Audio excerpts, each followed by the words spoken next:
Yes, I do not recommend flying 20 hours with a 10-week-old baby. It's not a good idea. But anyway, I'm going to start with a bold prediction, and that's this, that we're actually in the nascent stages of a collaborative revolution that's going to be as big as the Industrial Revolution. If the 20th century was defined by hyperconsumption, characterized by credit, advertising, and individual ownership, I believe that the 21st century is going to be defined by collaborative consumption and characterized by reputation, community, and shared access. Over the course of the next 20 minutes, I'm going to explain how I arrived at this picture. I'm going to highlight some hot areas of collaborative consumption over the next 5 years, and as David said, really focus on the key ingredient that community-driven marketplaces must get right, which is trust between strangers. But before we look to the future, let's take a quick look back, because over the last 40 years or so, we've actually wired our world to share. And in the first phase of the sharing evolution, we used technology to exchange information, knowledge, code.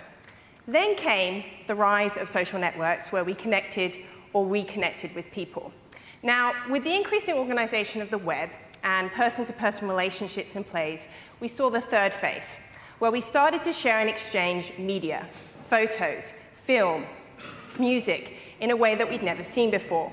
Now, what I've seen is that at lightning speed, we've actually entered the fourth phase, where we're sharing and exchanging all kinds of assets, cars, skills, money.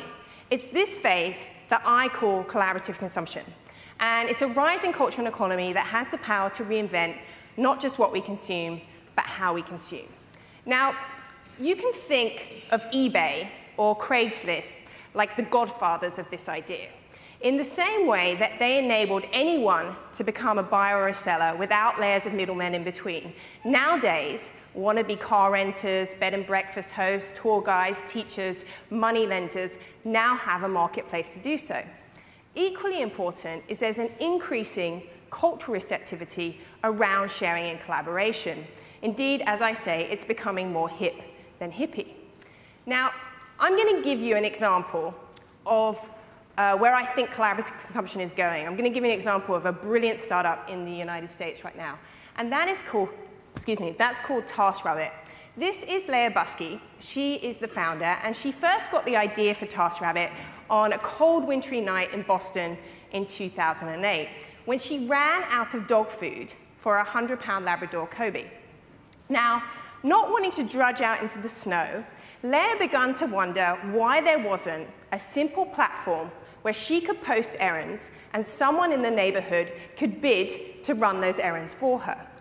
At the time, she was a programmer at IBM, and she began to toy around with how this idea of social networking would become service networking. Now, the easiest way to understand service networking is how you use your online relationships to get things done in the real world. 4 months later, she quit her job, and TaskRabbit was born.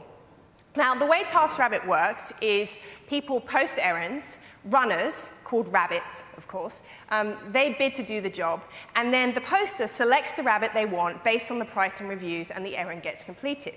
Now, the range of tasks varies enormously. It's everything that you might expect, from house cleaning to grocery delivery, to all the way through to things like help teach my grandparents how to use an iPad. I even saw one the other day which was, can you write a love letter for me on my behalf? Now, I want you to guess what you think is the most common errand posted on TaskRabbit. So I'll just ask a few people here. What do you think is the most common errand posted on TaskRabbit? Ironing? Nope. Laundry? No, I can tell these are two men. Ironing, laundry, anything else? Tomato ketchup. Tomato ketchup? What? Tomato ketchup? Okay, next one. And gentleman here. Groceries. No, not groceries. I'll give you a clue. Not walking the dog. We've all been there. You know, you're sitting there and you're trying to find the right screw, and you've put it all together, and then you realize that the piece doesn't... IKEA furniture. It's incredible. 75 requests every single day for help assembling IKEA furniture. If you Google assembling IKEA furniture, TaskRabbit will actually come to the top of the list. Now, TaskRabbit has actually done $4.3 billion of transactions since it launched in 2008. Now, when you think that grocery delivery is an $83 billion sector, temporary labor, $64 billion sector. This is just in the US. Moving $65 billion sector. You start to get a sense of how big TaskRabbit could become. Now, in the interest of full disclosure, I actually encouraged the fund that I'm a partner in to invest in this because I saw the commercial potential. But more importantly, I fundamentally believe in the core of the idea. Because what it's about is empowering people. It's about empowering everyone from stay-at-home mums to retirees to people that have been recently laid off to be able to make money or save money from their existing assets. And I call these micro-entrepreneurs. In this instance, it's time and skills which are their idle assets. Now, TaskRabbit is an ingenious idea in itself, but it also highlights how social, mobile, and location technologies are coming together and coming of age to create two fundamental principles that make collaborative consumption possible. And that is efficiency and trust. We now have an unbound marketplace to match millions of haves with millions of wants, whatever they may be.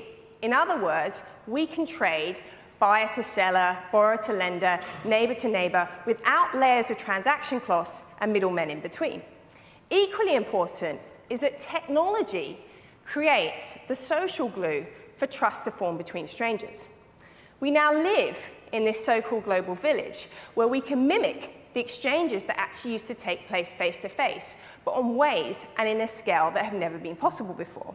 So what I think is interesting is that technology is actually taking us back to really old market behaviors.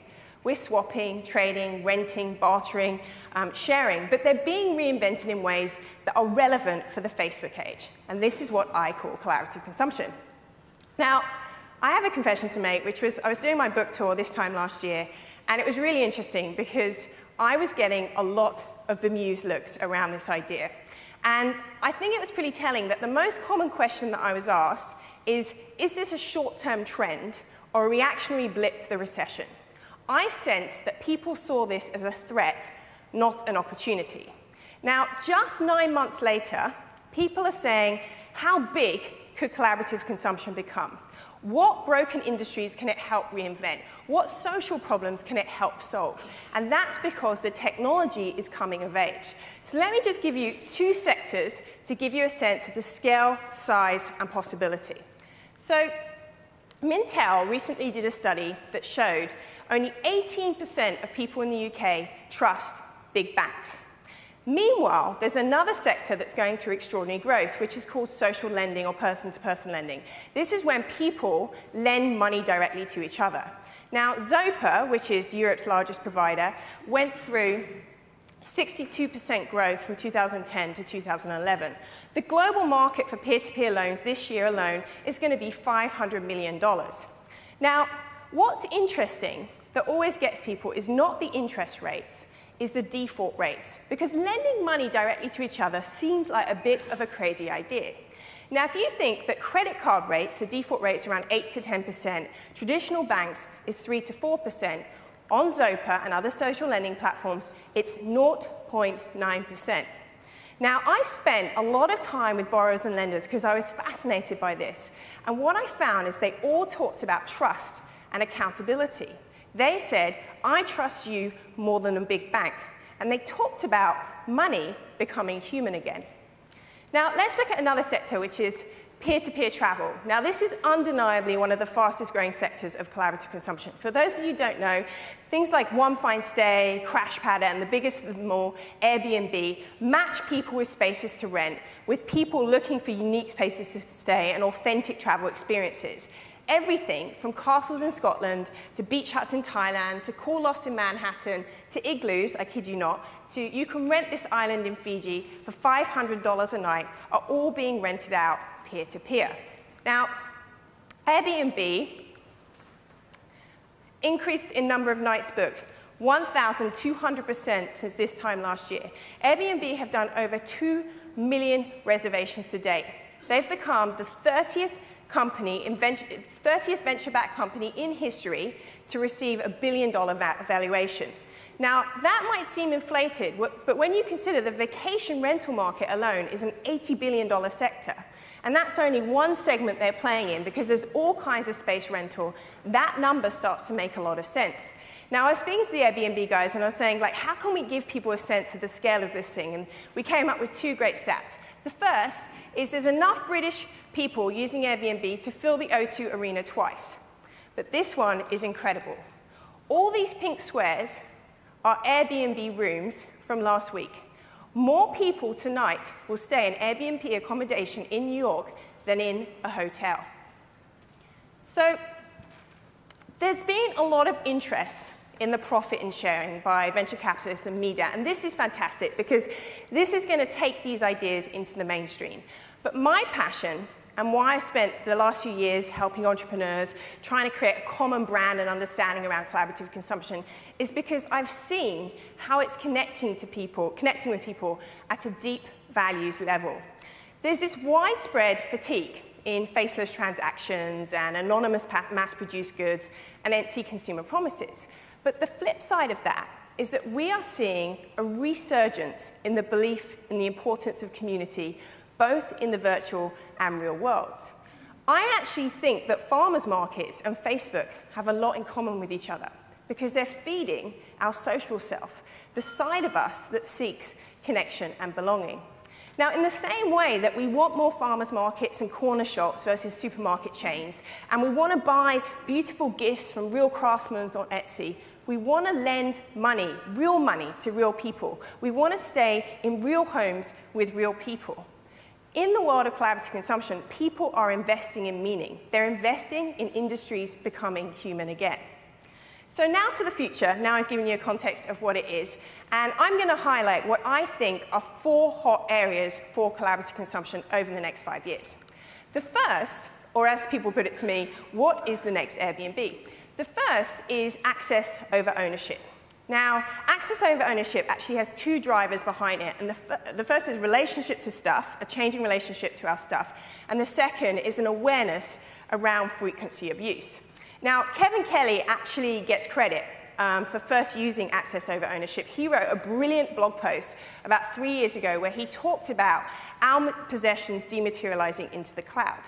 Now, the fact is that our relationship to stuff is far less material than any previous generation. I don't want the DVD, I want the movie it carries. I don't want the CD, I want the music it plays. I don't want an A to Z, I want directions from A to Z. In other words, we're a generation that doesn't want stuff. We want the needs or experiences it fulfills.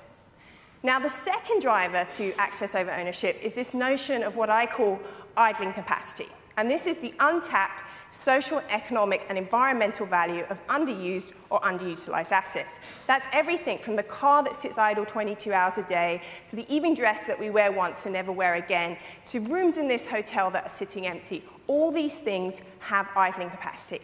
Now, what we're starting to see happen is innovative service models where we figure out that people actually want to pay for the benefit or usage of a product without needing to own it outright. Now, one of the sectors where this is really taking hold is cars. I'm not going to talk about Zipcar, but I want to look at the evolution of one sector. What's happened over the last 50 or 60 years is we've gone from outright ownership to the entry of first-generation rental models, so things like Avis and Hertz, to around 10 years ago where we saw business-to-consumer car sharing, so the likes of Zipcar and Streetcar. Then, around 3 years ago, smart entrepreneurs realized that the expense in the business-consumer model was the cars themselves. And there's all these cars that sit idle for 22 hours a day. Why not give people a way to monetize them? So they introduced peer-to-peer car sharing. Now, what I think is telling is that in the last 18 months, BMW, Ford, Peugeot, Volkswagen, and just last week, have all entered, GM just last week, have all entered the car-sharing sector. In the same way that smart newspaper companies are realizing that their business is no longer defined by the second word paper, but the first word news, car companies are realizing they're no longer in the business of ownership, They're in the business of mobility services. Now, it was really interesting to look at the press around Ford and Zipcars' announcement. They recently partnered. And Bill Ford said, we shouldn't be threatened by this. We should embrace this as an opportunity. In other words, like the music and publishing sector, they have a choice. They can reinvent themselves or protect themselves. They can disrupt or be disrupted. Now, the second big hot area of collaborative consumption to watch is what I call collaborative lifestyles. Now, it's not just physical stuff that can be shared in exchange. It's less tangible assets like time, spaces, skills, and money. TaskRabbit, Airbnb, Zopa, Kickstarter, co-working spaces, these are all examples of collaborative lifestyles. Now, I'm often asked, what's my favorite example of collaborative consumption? And that's a bit like picking your favorite child. But I have to say, I'm most passionate about this category. And the reason why is it's tied to an important realization of what technology can't replace, but what it can enable. And that's that's meaningful human relationships. Technology can't replace, but it can enable meaningful human relationships. And what we see in collaborative lifestyles is people using the internet to get off the internet, to have real-world physical experiences. That's what's happening in TaskRabbit. That's what's happening in Airbnb. The third area to watch is enabling technologies. Now, these are technologies that are going to make sharing and collaboration sort of like the 3 C's. You know, give them convenience, choice, and then the cool factor. So the first of those is payment systems, right? It's got to be easy to pay one another. And what the likes of Bumper Square are going to do is going to reduce the friction costs in peer-to-peer payments. The second is keyless systems that are actually going to make it more secure to access other people's stuff. That's the partnership between GM and Relay Rise in the US. They've actually partnered with their OnStar systems to improve keyless systems around their cell phones. And the third, which I think is going to be really exciting in 2.12, is what I call embedded intelligence. These are things like QR codes and augmented reality that we can embed to stuff to make it smart, social, and shareable. So let's go back to where I started, because this is the fourth area, and it's really the biggest but most gray area of collaborative consumption, and that is trust between strangers. Now, every idea needs a poster child, and Airbnb has become the poster child for collaborative consumption. But it also highlights the challenges and opportunities of marketplaces built on trust. Now, it's really funny.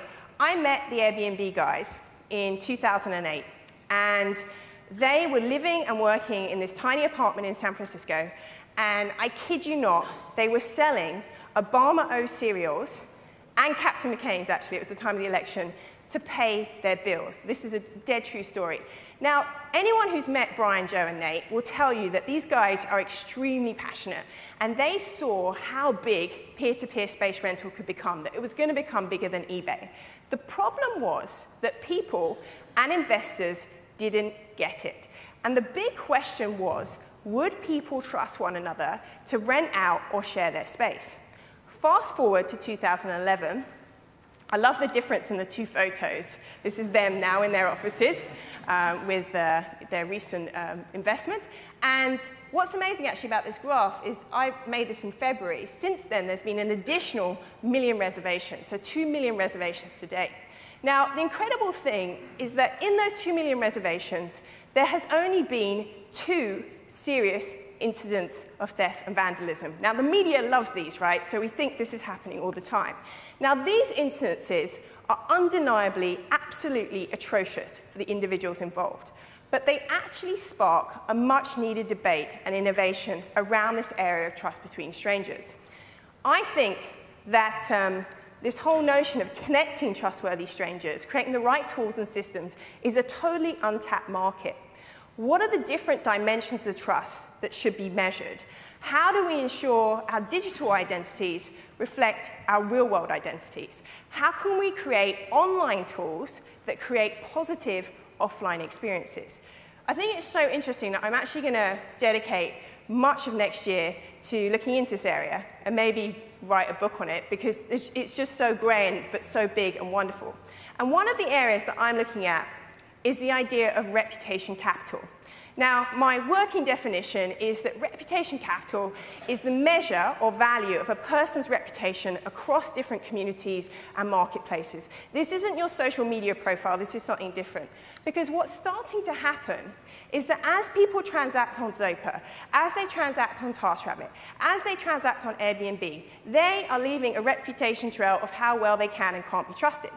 So what I'm interested in is, can the different dimensions of trust, generosity, reliability, consistency, can they be tracked and aggregated? Now, this is really complicated, right? But if we can do it, it's going to be amazing. It'll be like the ancient powers of word of mouth meets the modern network world. Now, I think that reputation capital is going to become a cornerstone of the 21st century economy. I think it's going to become a currency that's more valuable and important than our credit history. So just as a way to wrap up, I want to go back to the picture that we started with. As David said, I had a baby boy a few weeks ago, and I think, as most first-time parents will tell you, it puts a lot of things into perspective. And during the many sleepless nights when the rest of the world feels like they're asleep and you are awake, I've had time to really think about the type of world that I want him to grow up in. And I think we'd all agree that the left-hand side of this picture is broken. It's really one gigantic Ponzi scheme that's left us environmentally, economically, and socially vulnerable and empty. And when I see the right-hand side of this picture, the reason why I'm so passionate about collaborative consumption is because I see possibility, I see innovation, and I see a return to deep human values. Now, on the plane over, I was trying to think of my favorite quote about the future. And it's without a doubt by a Danish philosopher called Søren Kierkegaard. And he wisely once said that life can only be understood backwards, but it must be lived forwards. I believe that we'll look back and see this period as a collaborative revolution, a turning point when we use technology to reinvent entire sectors, leapfrog over broken consumer models, and found a healthier balance between the needs of individuals, the needs of companies, and the greater good of society. Thank you very much.